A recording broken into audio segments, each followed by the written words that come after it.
Blau, the German summer offensive, continued in the late August period, with the Germans and Romanians trying to take the oil fields of the Caucasus, whilst a host of Axis armies were securing their northern flank.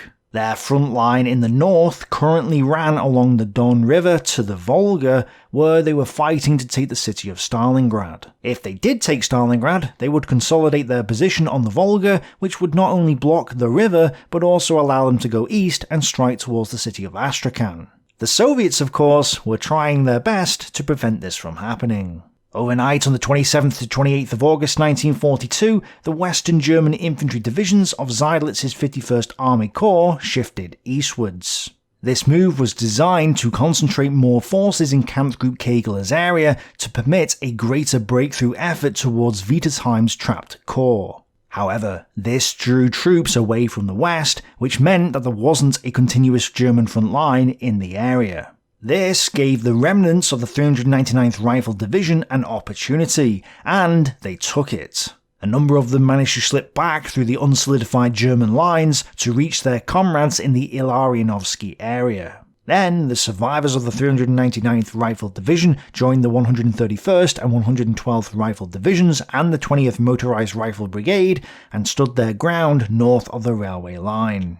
Also overnight, Colonel Gorokov's 124th Rifle Brigade crossed over the Volga into Stalingrad and began moving to the front line near Rynok. Now, this might seem like a minor event, but it isn't. This brigade and its commander, Sergei Gorokov, are going to be with us for quite a while, so take note that this was when Gorokov and his brigade entered the ring. Now, this relatively minor move probably went unnoticed by the Germans, as their attention was drawn to the rattle of T-34 tracks that could be heard in the darkness. The noise of tracks and engines confirmed their fear that another Soviet attack was on its way, and sure enough, as daylight broke, Soviet infantry stormed up and across Hill 147.6 and also overran the railway embankment. German artillery rained fire upon the Soviet infantry and a counterattack was launched.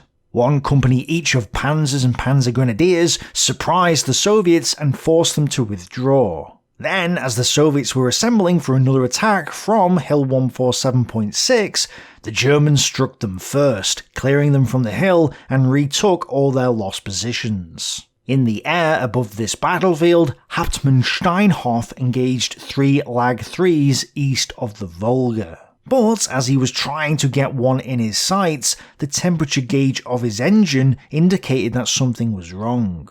Then his engine started to give in, and he was compelled to break off his attack and head back west. With black smoke now flowing from the engine, Steinhoff had little choice but to make a belly landing on the steppe, which he did in front of a group of soldiers from the 16th Panzer Division. Steinhoff had survived, but one of his squadron comrades was not so lucky, and he wasn't seen again. West of this action, Soviet tanks and infantry also struck into the area around 564th Kilometer Station and the Tartar Trench, but were repulsed once again. And as the attacks around the pocket slowly petered out, it became obvious to all that the Soviets' force strength and their morale had been depleted. Soviet attacks had been strong over the past few days, yet poor leadership and uncoordinated actions robbed them of any chance of success, wasted vast numbers of men and tanks, and created discontent amongst many Red Army soldiers.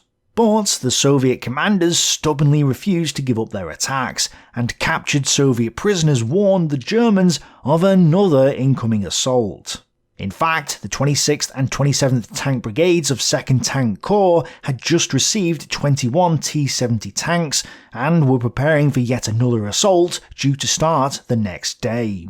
Colonel Gorokov's newly arrived 124th Rifle Brigade, with 6 tanks from 99th Tank Brigade, had also spent the day preparing to strike north and would do so on the next day as well. So, with their morale collapsing and their strength wavering, it was at this moment that Colonel Zarayev made a decision. Knowing that the situation in the north was desperate, he ordered the remaining NKVD and militia units to reinforce the Orlovka sector.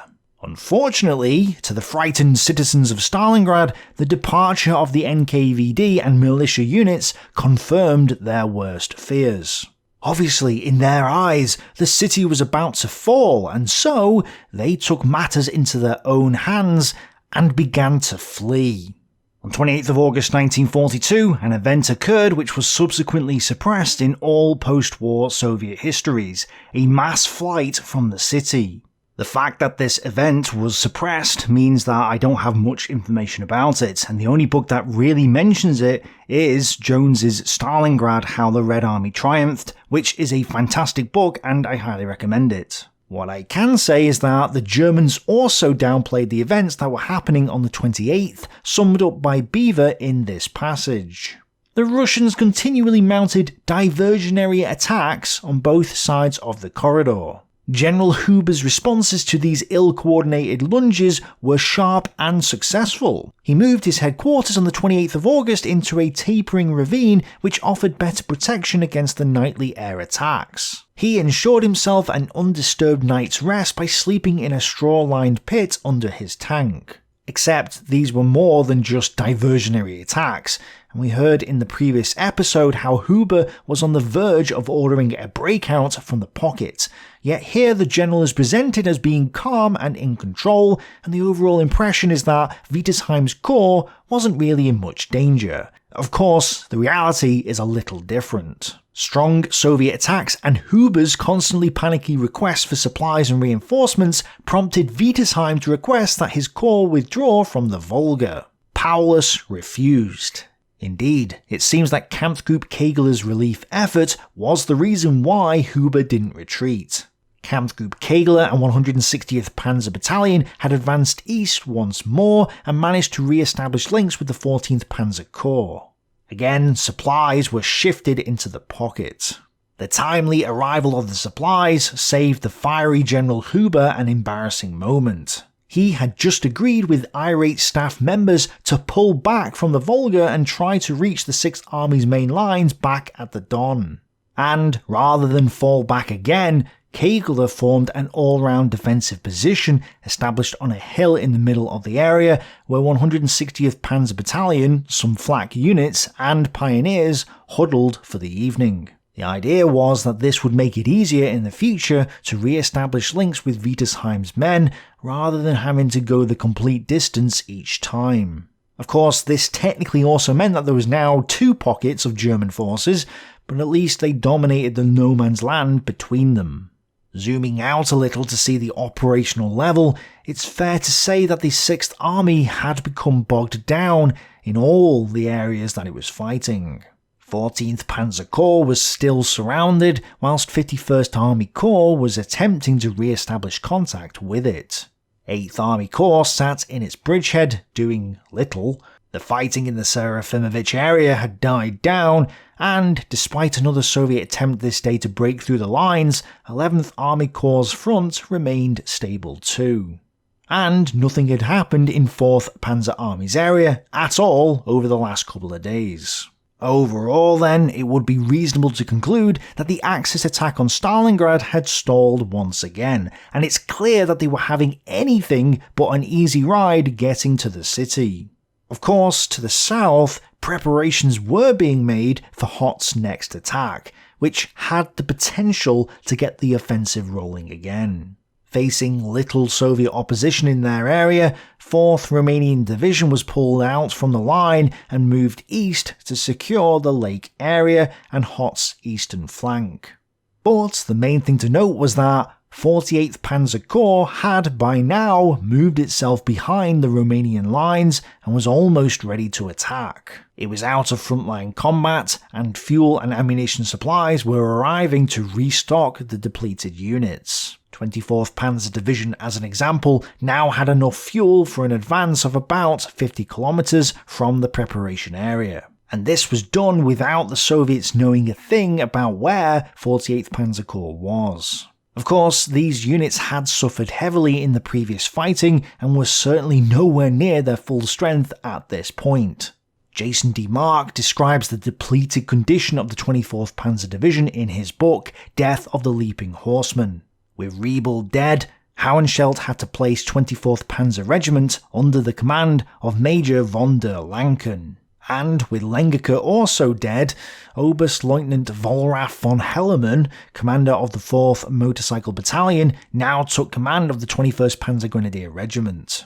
In place of Hellermann came Rittmeister Otto von der Gruben. So yes, the division had lost 2 of its regiment commanders in its last action, and they weren't the only ones needing replacing. After the assumption of command by Oberstleutnant von Hellermann, there was also another change for Panzer Grenadier Regiment 21. The brave, universally popular commander of 2nd Abteilung, Major Wilhelm Schwanke, was so exhausted through the continuous strain, together with the extremely heavy mental strain that arose from his feelings of responsibility for the lives of every individual subordinate, especially considering the severe casualties of his squadrons, that he was ordered home by doctors to completely recover. I'm highlighting this because it's obvious that the German divisions in 4th Panzer Army were pretty weak at this stage and were suffering in more ways than just bullets and bombs. However, the Soviets ahead of them were also weak and had no idea that the 48th Panzer Corps had redeployed to face what was probably the weakest part of their lines. And the Germans were concentrating everything they had to overwhelm this part of the front.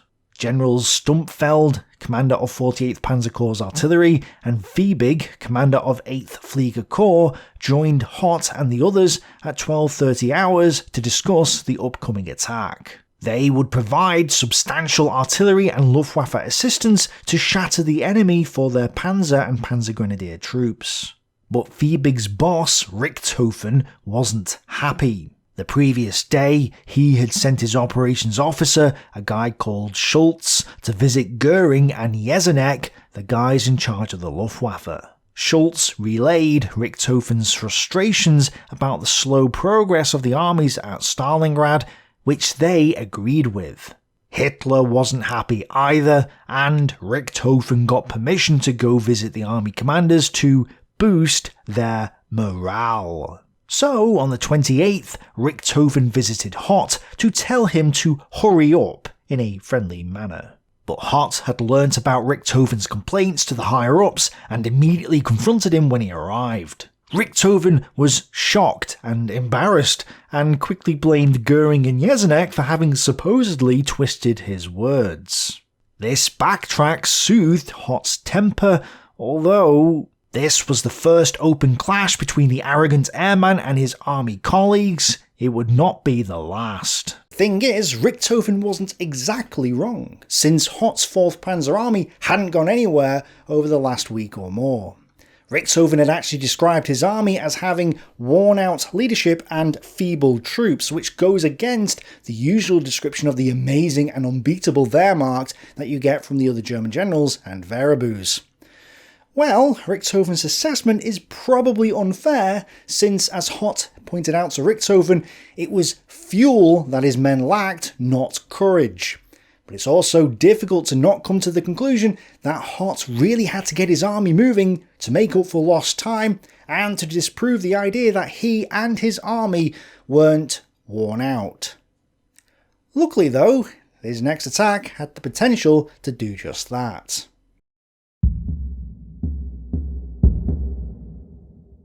It was raining in the 6th Army's area on the 29th of August 1942 as the 71st Infantry Division continued to shift itself eastwards. The bulk of the division reached the Rashoshka River area, allowing the 295th Infantry Division to concentrate fully on reinforcing Wietersheim's trapped corps. As this was happening, a HE-111 bomber flying above them was hit and started coming down. Nobody in Wooster's battery really paid much attention to it, until the crew decided to release their bombs in a desperate attempt to keep the thing afloat. The bombs landed smack bang in the middle of Wooster's formation, blowing up a munitions truck, killing 3 of his men and wounding several others. At this moment, Wooster looked up and saw the plane stutter on. I saw 3 airmen bail out of the falling plane, but their parachutes did not open in time. The plane hit the ground and exploded.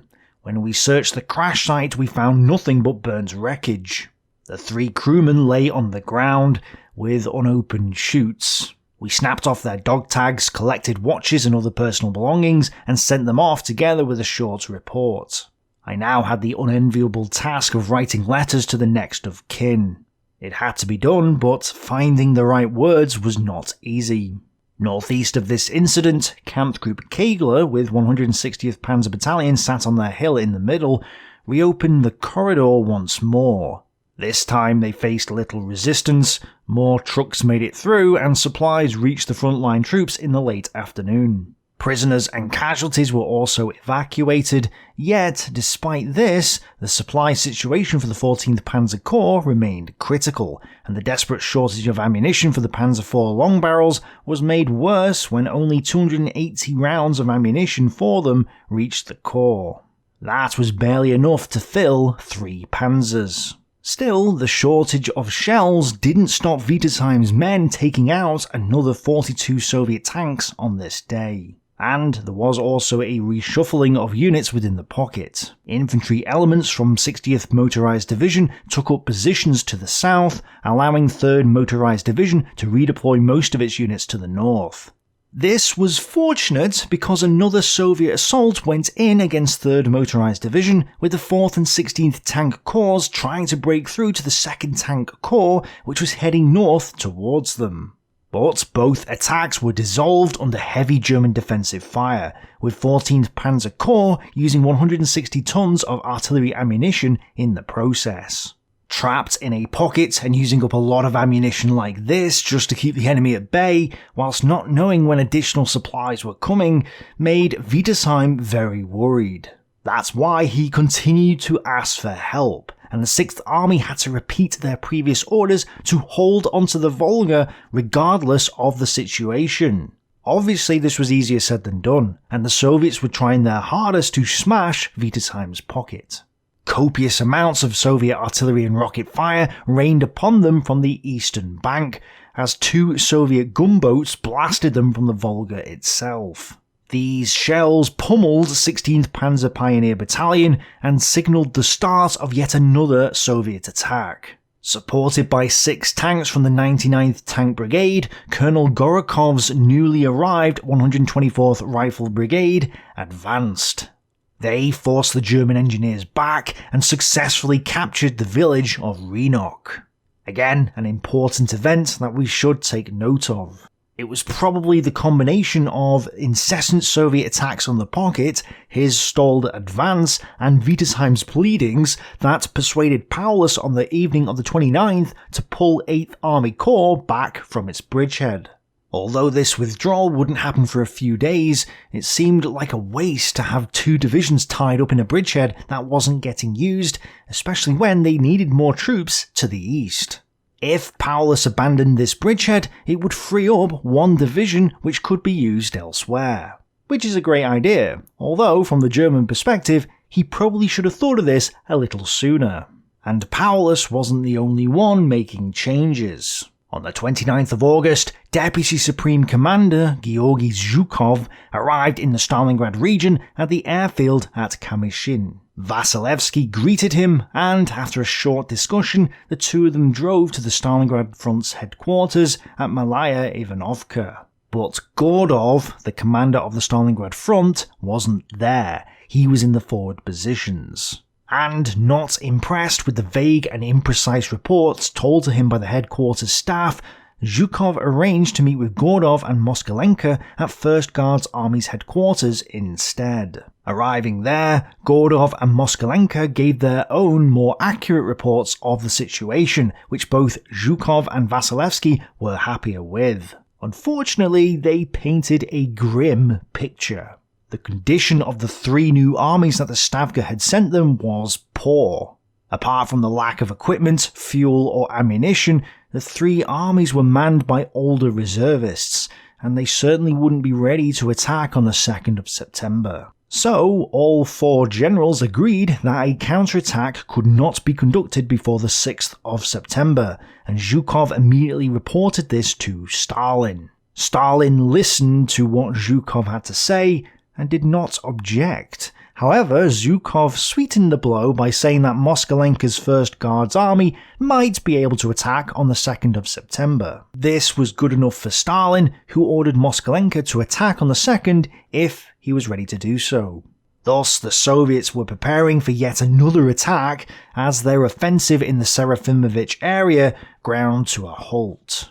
However, in an attempt to consolidate the ground won, Danilov now sent in the 124th Rifle Division across the Don to capture and secure the eastern flank of his bridgehead. This forced the Germans to commit to the area the first elements of 22nd Panzer Division that were arriving on the scene. The Germans successfully stabilized the situation at the cost of 2 Panzer 38T Czech tanks and 7 casualties. And this fighting west of Serafimovich now more or less subsided for a few days, so it's worth assessing the outcome of this battle so far. As Isaev points out, the Soviets had successfully established a bridgehead over the Don, and this would come in very handy in a couple of months' time. But this foothold had been carved at the cost of horrendous casualties. 13,108 men killed, missing or wounded by the 1st of September,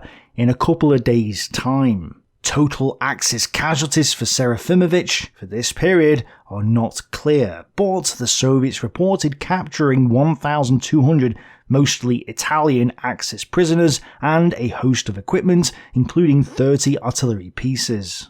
79th Infantry Division reported about 685 casualties for the period, although not all of them would have been taken fighting for this particular bridgehead because the division was defending further along the Don.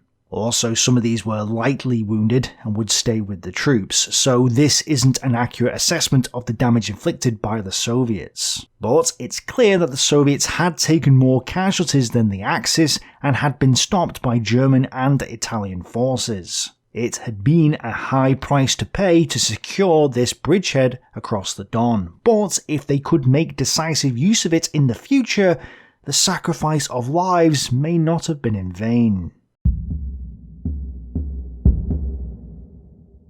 In order to fulfill its obligations for the upcoming attack, 24th Panzer Division was split into 3 Kampfgruppen. The first was Kampfgruppe Lanken, which was the armoured spearhead for the division. This currently had at least 52 operational panzers, but possibly more, and was backed by artillery and flak elements. The second was Kampfgruppe Broik, with most of the division's infantry, engineers and anti-tank elements. It also had the remainder of the artillery and the 243rd Sturmgeschütz Battalion in support as well. Then there was the divisional reserve, which was Kampfgruppe Edelsheim. This was a mixed regiment-sized group, which included 4th Motorcycle Battalion and the 800th Brandenburger Company. 29th Motorized Division, with its 25 operational tanks, was also split into 2 pieces, although not all of it was in this area. Kampfgruppe Ulich, which was the reinforced 15th Infantry Regiment, had stayed on the army's eastern flank,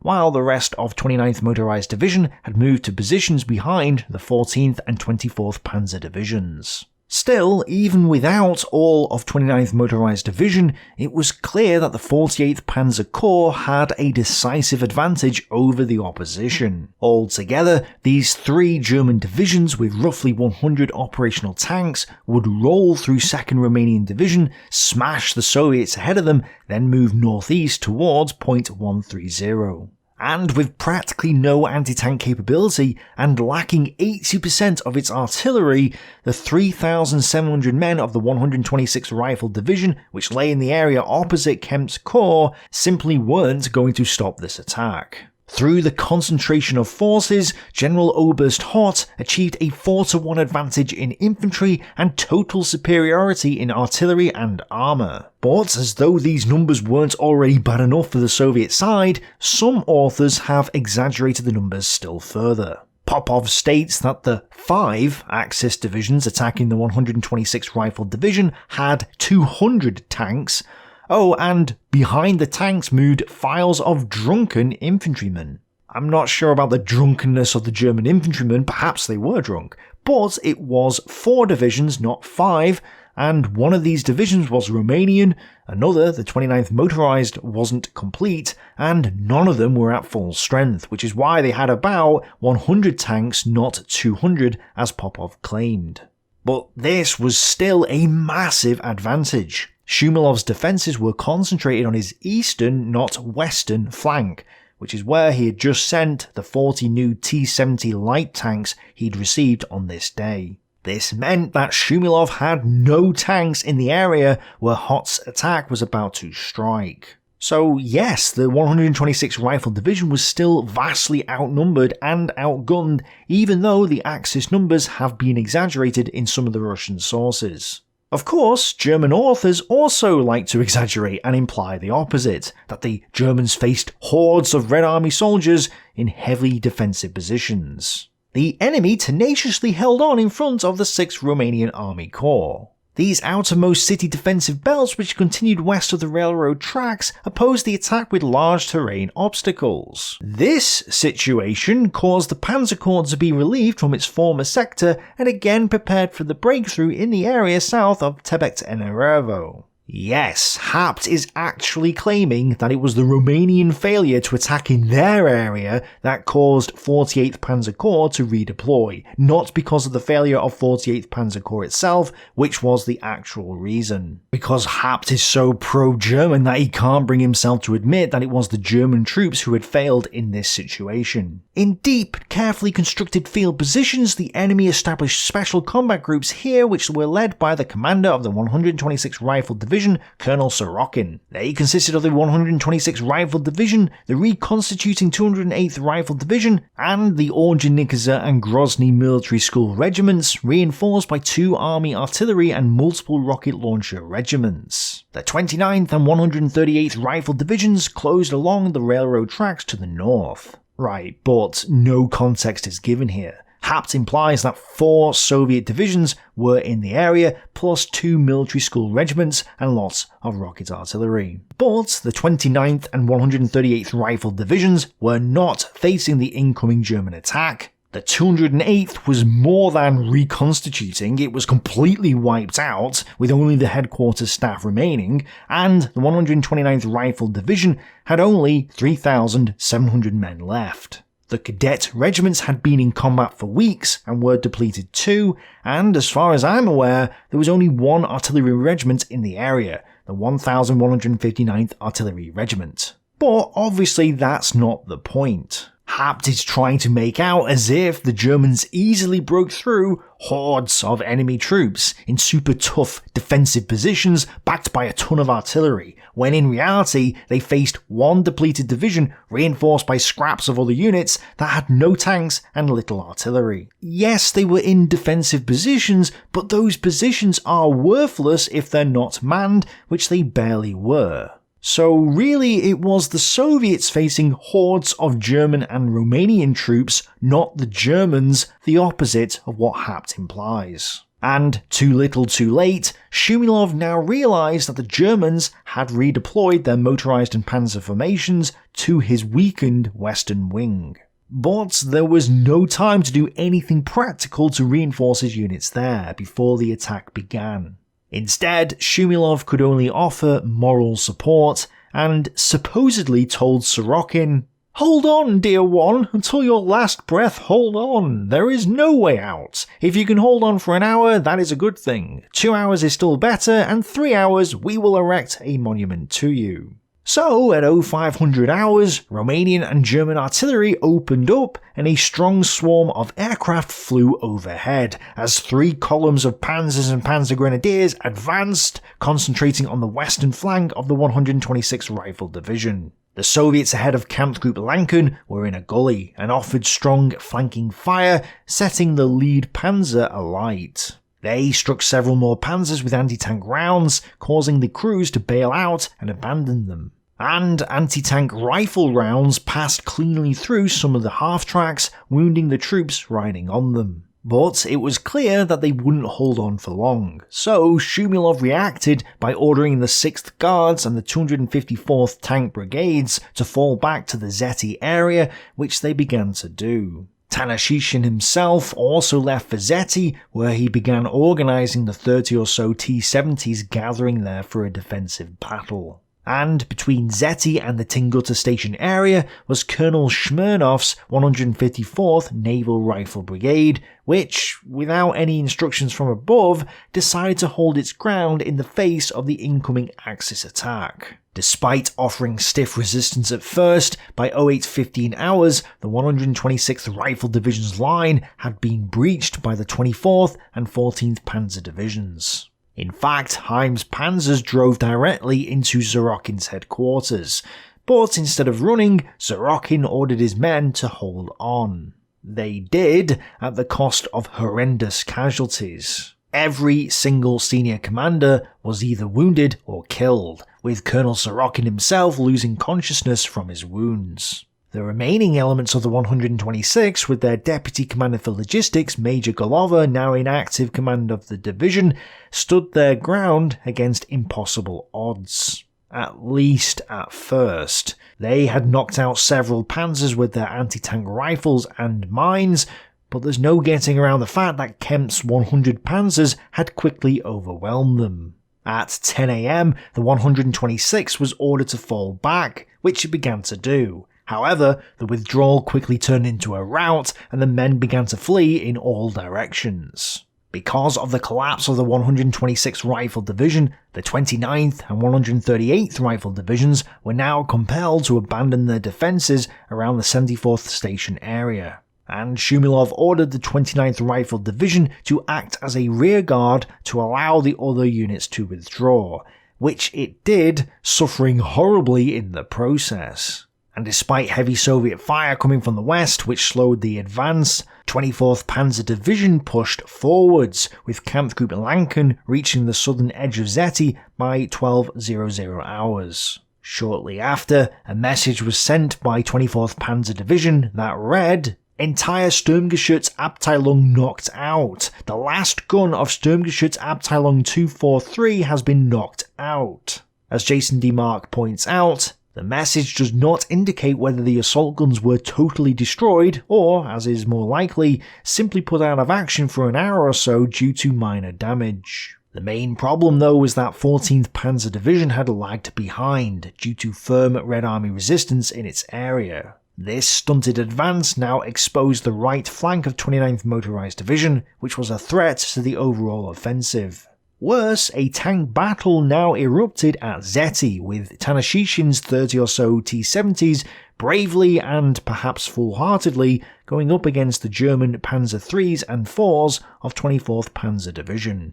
This clearly one-sided tank battle in the area north of Zeti did, however, bring the main advance to a halt. Sometime during this fight, the panzers overwhelmed several batteries of Katyusha rocket launchers and other Soviet artillery, capturing them in the process. They also ran into a fixed position where 12 electronically ignited Soviet flamethrowers fired upon them, burning up at least one tank and wounding the troops. Of course, by this point, there was complete confusion on the Soviet side, with some units intermixed with each other. Shumilov was desperately ordering them all to fall back, which Tanashishkin's remnants began to do so that evening. Unfortunately, 3 liaison officers from 64th Army headquarters failed to get through to the 154th Naval Rifle Brigade, and Colonel Shumilov never received the order to withdraw. So the colonel stood his ground, as Hauenschelt made the decision to send his panzers onwards, leaving his infantry behind to sort out the situation at Zeti. And now we get to an interesting incident, Operation Hoovel, which I discussed in an old video of mine. Hauenschelt ordered elements of Kampfgruppe Lanken towards the Shevlenaya River to forge a bridgehead across it. To ensure that the bridge across the gully was taken, it was decided to trick the Soviets. So a group of Brandenburgers dressed themselves in Soviet uniforms and drove a Russian Ford truck towards the bridge. As the eyewitness says, their weapons consisted of submachine guns, several hand grenades, and a few Panzerfaustern. Yes, the spelling Panzerfausten is incorrect. It should be Panzerfausts. But as Jason DeMark notes, this couldn't be correct anyway because Panzerfausts weren't invented yet.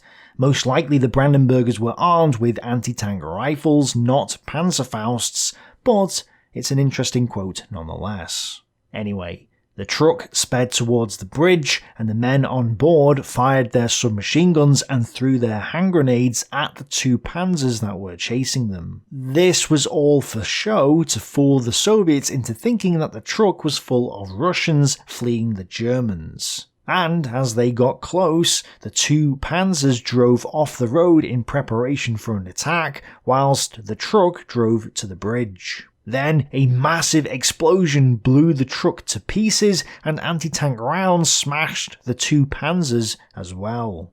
The Soviets hadn't been fooled. Everyone was dead except for Hüvel and Panzer, who managed to bail out and flee. And having witnessed this debacle, Hohenschelt concluded that his surprise attack had failed. It was at this moment that he also received orders from the 48th Panzer Corps to pull back to the Zeti area. This was because Kempf and Hoth were concerned with the western flank, and were also aware that both 14th Panzer and 29th Motorized Divisions hadn't kept up with 24th Panzer, so pulling back the spearhead of Hohenschelt's division would secure the northern flank of the Corps. Hohenschelt therefore did as instructed. Thus, Kempf's men had smashed pretty much everything that had stood in their way, and had driven 20 kilometers by the end of the first day. They had taken casualties, with 24th Panzer reporting 172, although some of these were lightly wounded, but this was nothing compared to the Soviet side. 29th Rifle Division's rearguard action cost it dearly, having started the day with 4,500 men and ending it with 1,054. The commander and headquarters staff of the 208th Rifle Division, operating with the 126th, were captured, and the 126th Rifle Division had suffered horribly as well, although it's not clear how many men it lost on this day. But we will come back to them in the future. In the meantime, with the 29th and 138th Rifle Divisions forced back due to their exposed flank, and with German panzers threatening the rear of both the 64th and 62nd Armies, which Shumilov had no answer for because he had no reserves at this point, that evening Eremenko ordered both Shumilov and Lopatin to withdraw. It was too little, too late. Shumilov's forces were already retreating, so Eremenko's order was just confirming what was already happening. As Falk is correct to point out, Eremenko's decision not to withdraw the 64th Army to the Shevlinaya River had cost the 64th Army a great deal. Strategically speaking, General Eremenko should have pulled the 62nd and 64th Armies back to the inner defensive line much sooner. But General Eremenko failed to act, and that error almost cost him the battle for Stalingrad. So now, finally, Lopatin and Shumilov were ordered to fall back, which they began to do. Shumilov's new line would be along the Shevlinaya River, so that evening Churikov went to inspect the line's defences with two other officers from the 64th Army. As this was happening, Eremenko boosted Stalingrad's inner defences by withdrawing the 26th Tank Brigade, redeploying it to the forest west of Stalingrad's factory district. He then reinforced it with the 397th and 398th Anti-Tank Artillery Regiments, and deployed the 78th Tank Brigade and 498th and 1251st Anti-Tank Artillery Regiments to Stalingrad's hilly suburb of Minina. To the west of Minina, in the Pashanka area, he redeployed the 20th Destroyer Brigade. Clearly though, his determination to stand fast and not take a step back had cost him dearly, and had brought the Axis to the gates of Stalingrad. Thanks for watching, bye for now.